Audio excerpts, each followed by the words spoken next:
সমুদ্রপথে বাংলাদেশকে এগিয়ে নিতে ক্যাডেটরা প্রস্তুত, জানালেন নৌ পরিবহন মন্ত্রী। এবং কিশোর গ্যাং ও কিশোর অপরাধ প্রবণতা বড় সামাজিক চ্যালেঞ্জ, বললেন চট্টগ্রাম সিটি কর্পোরেশন মেয়র।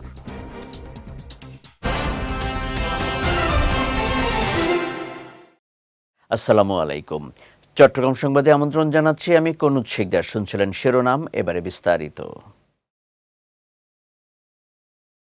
নৌ পরিবহন মন্ত্রী শেখ রবিউল আলম বলেছেন, মেরিটাইম খাতে প্রশিক্ষণপ্রাপ্ত তরুণরা ভবিষ্যতে আন্তর্জাতিক অঙ্গনে বাংলাদেশের প্রতিনিধিত্ব করবে।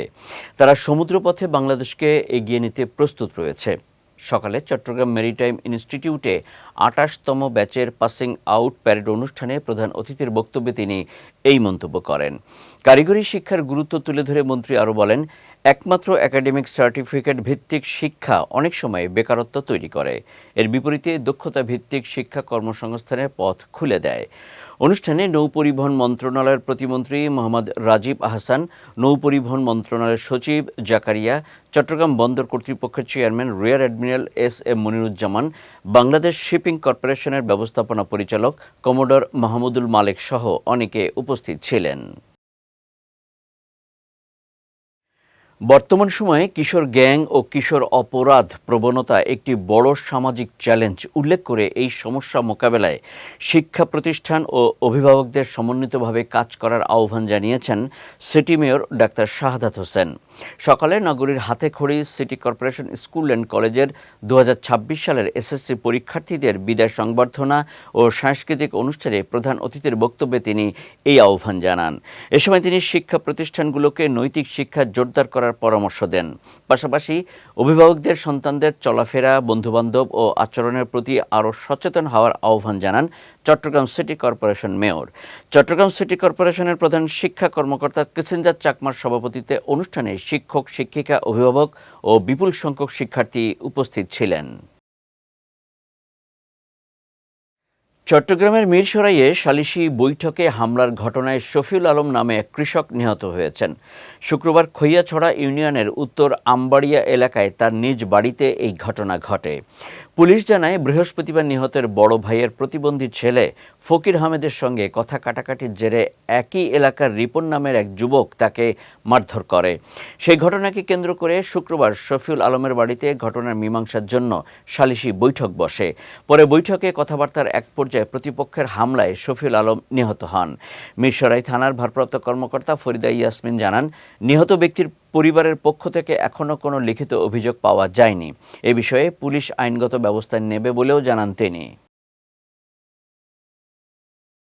মানুষের কল্যাণ, অর্থনৈতিক স্বাধীনতা ও দেশের টেকসই উন্নয়ন নিশ্চিত করতে বর্তমান সরকার কাজ করছে বলে মন্তব্য করেছেন চট্টগ্রাম ৮ আসনের সংসদ সদস্য এরশাদুল্লাহ। গতকাল চট্টগ্রামের বোয়ালখালী উপজেলার চর খিজিরপুর মরহুম হাজী বকশু মিয়া কেন্দ্রীয় জামে মসজিদের পুনর্নির্মাণ কাজের ভিত্তিপ্রস্তর অনুষ্ঠানে প্রধান অতিথির বক্তব্যে তিনি এই মন্তব্য করেন।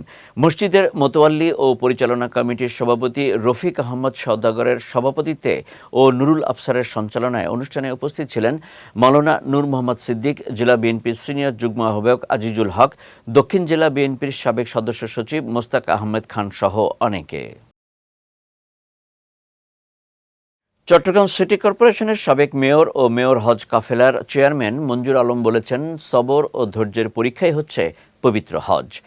নিয়ম শৃঙ্খলা মেনে একাগ্রতা ও নিষ্ঠার সঙ্গে হজের আহকাম আরকান সমূহ পালন করে মহান আল্লাহ পাকের সন্তুষ্টি ও পরকালের জান্নাতের পথ সুগম করতে হবে। সকালে চট্টগ্রামের লালখান বাজার এলাকার একটি রেস্টুরেন্টে মেয়র হজ কাফেলার উদ্যোগে হাজি প্রশিক্ষণ কর্মশালা এবং হাজি সমাবেশে সভাপতির বক্তব্যে তিনি এসব কথা বলেন। এতে প্রধান আলোচক হিসেবে উপস্থিত ছিলেন মোহাম্মদ আরাফাত মাদানী এবং মোহাম্মদ জামাল উদ্দিন আল কাদেরি। এ সময় আরও উপস্থিত ছিলেন মেয়র হজ কাফেলার ডিরেক্টর মোহাম্মদ হাসান, মোহাম্মদ আব্দুল কাদের, মুসা মির্দাদ। আগামী ২৩ এপ্রিল চট্টগ্রাম থেকে হজের উদ্দেশ্যে হাজিদের নিয়ে মদিনা শরীফে রওনা দেবেন মেয়র হজ কাফেলা এজেন্সি। তৌহিদ ও রিসালাতের সঙ্গে সাংঘর্ষিক নয় এমন সব সাংস্কৃতিক ইসলামিক ধারণ করে বলে মন্তব্য করেছেন জামায়াতে ইসলামীর কেন্দ্রীয় মজলিসের শুরার সদস্য AKM ফজলুল হক। গতকাল চট্টগ্রাম মেট্রোপলিটন হাসপাতাল হার্ট সেন্টারের উদ্যোগে হাসপাতালের কনফারেন্স হলে আয়োজিত সেমিনার ও ইসলামী সাংস্কৃতিক অনুষ্ঠানে প্রধান অতিথির বক্তব্যে তিনি এই মন্তব্য করেন। বলেন, সবসময় স্থানীয় সংস্কৃতিকে ধারণ করা ইসলামের বড় সৌন্দর্য। সেমিনারে প্রধান আলোচক ছিলেন চট্টগ্রাম বিশ্ববিদ্যালয় আরবি বিভাগের অধ্যাপক গিয়াসউদ্দিন। এতে উপস্থিত ছিলেন হাসপাতালের পরিচালক আমিনা শাহিন, কার্ডিয়াক সার্জন সারোয়ার কামাল সহ অনেকে। ঈদগাঁও একটি গুরুত্বপূর্ণ জনপদের এলাকা হওয়া সত্ত্বেও একটি ফায়ার স্টেশন নেই বলে মন্তব্য করেছেন সংসদ সদস্য লুৎফর রহমান কাজল। গতকাল কক্সবাজারের ঈদগাঁও উপজেলার একাধিক গুরুত্বপূর্ণ উন্নয়ন প্রকল্প পরিদর্শনকালে তিনি এই মন্তব্য করেন। এ সময় তিনি ফায়ার সার্ভিস ও সিভিল ডিফেন্স স্টেশনের জন্য নির্ধারিত জায়গা, উপজেলার স্থায়ী প্রশাসনিক ভবন নির্মাণের স্থান এবং একটি আধুনিক শৌচাগার নির্মাণের নির্ধারিত স্থান পরিদর্শন করেন। পরিদর্শনকালে ভারপ্রাপ্ত কর্মকর্তা ATM শিফাতুল মাজদার, উপজেলা বিএনপির সভাপতি আবুল কালাম, সাধারণ সম্পাদক সেলিম মাহমুদ সহ অনেকে উপস্থিত ছিলেন। ত্রিপুরা জনগোষ্ঠীর ঐতিহ্যবাহী বৈশু উৎসব উপলক্ষে পার্বত্য জেলা খাগড়াছড়ির গুইমারাতে খেলাধুলা, সাংস্কৃতিক অনুষ্ঠান ও পাহাড়ি মেলার আয়োজন করা হয়েছে। এসব খেলার মধ্যে ছিল ত্রিপুরাদের ঐতিহ্যবাহী ঘিলা খেলা, চোখ বেঁধে হাঁস ধরা খেলা, বিবাহিত বনাম অবিবাহিতদের ফুটবল খেলা। বাইল্লাছড়ি স্কুল পাড়ায় খাবাগা ক্লাব অ্যান্ড পাঠাগারের উদ্যোগে আয়োজনের উদ্বোধন করেন বাংলাদেশ ত্রিপুরা যুব কল্যাণ সংসদ গুইমারা উপজেলা শাখার সাংগঠনিক সম্পাদক জুলি বিকাশ ত্রিপুরা। আহ্লাদ ত্রিপুরার সঞ্চালনায় অনুষ্ঠানে সভাপতিত্ব করেন ত্রিপুরা কল্যাণ সংসদ গুইমারা উপজেলা শাখার সাধারণ সম্পাদক কৃপাময় ধামাই। ঐতিহ্যবাহী এসব খেলাধুলা উপভোগ করতে স্থানীয় হাজারো তরুণ তরুণীরা মেলায় যোগ দেন। পরে বিজয়ীদের মাঝে পুরস্কার বিতরণ করা হয়। কক্সবাজারের রামু উপজেলার উত্তর মিঠাছড়ি প্রজ্ঞামিত্র বনবিহারে 40তম স্বর্গপুরী উৎসব ও বৌদ্ধ মহাসম্মেলন অনুষ্ঠিত হয়েছে। গতকাল বিহার প্রাঙ্গণে দিনব্যাপী আয়োজিত এই কর্মসূচির মধ্যে ছিল ভোরে প্রভাত ফেরি সহকারে বুদ্ধ পূজা, অষ্টপরিষ্কার সহ মহাসংঘদান, ভিক্ষু সংঘের পিণ্ডদান, স্বর্গপুরী উদ্বোধন, ধর্মালোচনা সভা, সন্ধ্যায় স্বর্গপুরী উৎসর্গ, প্রদীপ প্রজ্বলন, বিশ্বশান্তি কামনায় সমবেত প্রার্থনা, সাংস্কৃতিক অনুষ্ঠান সহ নানা আয়োজন। অনুষ্ঠানে দেশের বিভিন্ন বৌদ্ধ বিহারের প্রাজ্ঞ পণ্ডিত, শতাধিক বৌদ্ধ ভিক্ষু সংঘ সহ হাজারো নরনারীর অংশগ্রহণ করেন। চট্টগ্রামের বোয়ালখালী উপজেলায় আন্তঃস্কুল ফুটবল টুর্নামেন্টের ফাইনাল ও পুরস্কার বিতরণী অনুষ্ঠান অনুষ্ঠিত হয়েছে। এই উপলক্ষে শুক্রবার সন্ধ্যায় আয়োজিত অনুষ্ঠানে চট্টগ্রাম ৮ আসনের সংসদ সদস্য এরশাদুল্লাহ বলেন, খেলাধুলার সঙ্গে যুক্ত থাকলে যুব সমাজ ইউটিউব, ফেসবুক আসক্তি থেকে দূরে থাকবে। তিনি আরও বলেন, খেলাধুলা তরুণদের শারীরিক ও মানসিক বিকাশে গুরুত্বপূর্ণ ভূমিকা রাখে। পাশাপাশি উপজেলা প্রশাসন জমি নির্ধারণ করলে বোয়ালখালীতে একটি স্টেডিয়াম নির্মাণ করা হবে বলেও আশ্বাস দেন তিনি। অনুষ্ঠিত টুর্নামেন্টের ফাইনাল খেলায় অংশ নেয় কদুরখিল ইউনাইটেড মুসলিম উচ্চ বিদ্যালয় ও পশ্চিম কদুরখিল উচ্চ বিদ্যালয় সহ মোট ৩২টি বিদ্যালয়।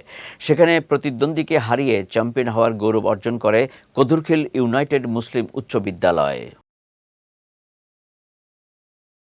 চট্টগ্রামের চন্দনাইশে এক প্রবাসীর বাড়িতে হামলা, ফলদ ও বনজ গাছ কেটে ফেলা, ভাঙচুর ও লুটপাটের অভিযোগ উঠেছে। এ ঘটনায় ভুক্তভোগী আরাফা বেগম চন্দনাইশ থানায় লিখিত অভিযোগ দায়ের করেছেন।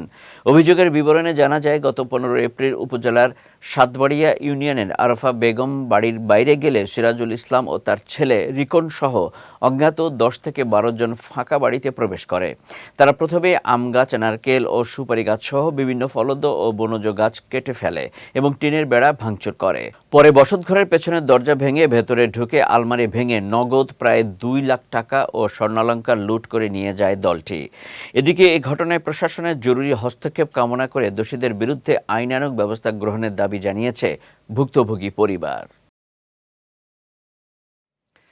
গ্রাহক সন্তুষ্টি, সেবার মান ও কার্যগত গতি বৃদ্ধি করতে পারলে ব্যবসায় সফলতা আসে।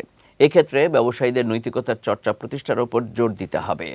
গতকাল চট্টগ্রাম নগরীর পুরাতন রেল স্টেশনের বিপরীতে একটি রেস্টুরেন্ট ব্যবসায়ী, গ্রাহক ও নানা শ্রেণী পেশার মানুষের সঙ্গে মতবিনিময়কালে বক্তারা এসব কথা বলেন। সভায় প্রধান অতিথি ছিলেন ভোলা ডেভেলপমেন্ট ফোরামের চেয়ারম্যান লায়ন আবুল কাশেম। রেস্টুরেন্টের চেয়ারম্যান মোহাম্মদ আব্দুস সালামের সভাপতিত্বে এতে বিশেষ অতিথি ছিলেন বাংলাদেশ বন গবেষণা ইনস্টিটিউটের বিভাগীয় কর্মকর্তা মোহাম্মদ জহিরুল আলম, ব্যবসায়ী মোহাম্মদ নজরুল ইসলাম সহ অনেকে।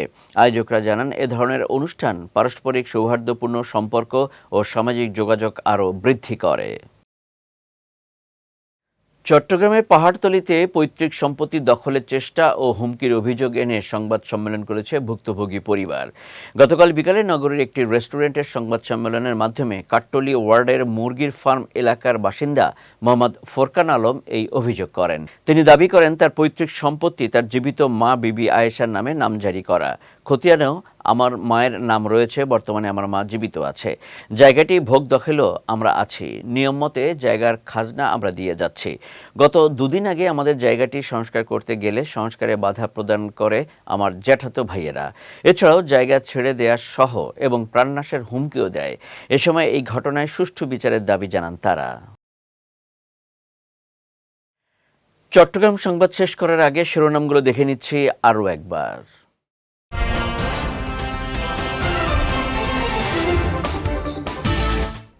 সমুদ্রপথে বাংলাদেশকে এগিয়ে নিতে ক্যাডেটরা প্রস্তুত, জানালেন নৌ পরিবহন মন্ত্রী। এবং কিশোর গ্যাং ও কিশোর অপরাধ প্রবণতা বড় সামাজিক চ্যালেঞ্জ, বললেন চট্টগ্রাম সিটি কর্পোরেশন মেয়র।